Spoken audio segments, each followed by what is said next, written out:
Hello ಸುಸಿ. Hello ಮಾಮಾ. ಮಾವಾ ಮಾವಾ ಸಾರಿ ಮಾವಾ, ಏನ್ ಮಾಡತ್ತಿ?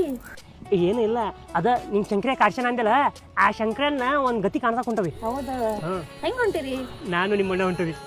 ಎತ್ಲಾಗ ಹೋದಿವ ಎಷ್ಟೊತ್ತು ಹೋದ್ನಲ್ಲ ಓ ಮರಯ. ಮತ್ ಇಬ್ರಿಗೂ ದುಶ್ಮನ್ ಆಗಿದೆ ಅಂದ್ರೆ ಈಗ ಇಬ್ರು ಜೊತೆಗೆ ಹೊಂಟಿರ?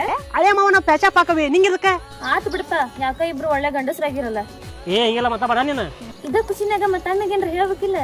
ಅದು ನಾ ಹೆಂಗೆ ಹೇಳಕತ್ತಿ, ಮಾವು ನೀನ ಒಪ್ಪಸು ನಿಮ್ಮಣ್ಣಗ. ನಿನ್ ಜೊತೆ ಅದನಿಲ್ಲ, ನೀನೇ ಹೇಳ್ಬೇಕಿಲ್ಲ. ಒಪ್ಪಿಸ್ತಾನಿ, ಆದ್ರೂ ನೀ ಹೇಳ್ದಂಗ ಆಗಲ್ಲ. ಏ ಅಲ್ಲಿ ಏನ್ ಮಾಡಕತ್ತಿಲಿ? Hello hello hello.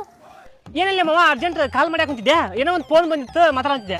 ಏ ಎಸದಾದ್ ಬಾರ್ಲಿ, ಹುಚ್ಚು ಆಗತ್ತಿ ಏನ್ ಮಾಡಕತ್ತಿ ನೀನು? ಹುಚ್ಚು ಹೋಯ್ತೀನಿ ಅಂತ ಎಸದಾದ್ ಹೋಗಿ. ಹಾ ಮಾವ ಬಾ. ಬಾರ್ಲಿ, ಅವ್ನು ಶಂಕರನ ಮನಿ ಹೋಗೋಣಂತ. ನಾವು ನಮ್ಮ ತಂಗಿಗೆ ಕಾಡ್ಸನ ಬಿಡ್ತಾನ ಇವತ್ತ. ಬನ್ನಿ ಮಾವ ಬಂದೆ. ಹಲೋ, ಆಮೇಲೆ ಹಸ್ತಾನೆ ಈಗ. ಆಯ್ತು ತಗೋ. ನಿಮ್ಮಣ್ಣ ಎಲ್ಲಿ ಅದನ? ಹಸ್ತಾನೆ ಹಸ್ತಾನೆ. ಹುಳ ಹುಪ್ಪಡಿಪ್ಪ, ಹಾವ್ ಕಡಿಬಾರ್ಕ ಜಾಗಕ್ಕೆ ಕಡದ್ರೆ ಹೆಂಗ್ ಗತಿಪ್ಪ ಅಂತ. ಇಲ್ಲ ಮಾವ, ಅವ್ ಹೆಂಗ್ ಕಡಿತ ನೋಡ್ತಾನ ನಾನು.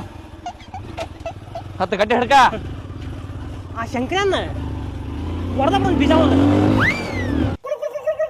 आसनाऊं प्यार की एक कहानी, एक लड़का एक लड़की दीवानी. ಅಳಿಯ ಇತ್ಲಾಗ ಬರಾಕತ್ತ ನೋಡಿ ಶಂಕರ. ಬರ್ಲಿ ಬರ್ಲಿ ನೋಡ ಅಂತಾನೆ.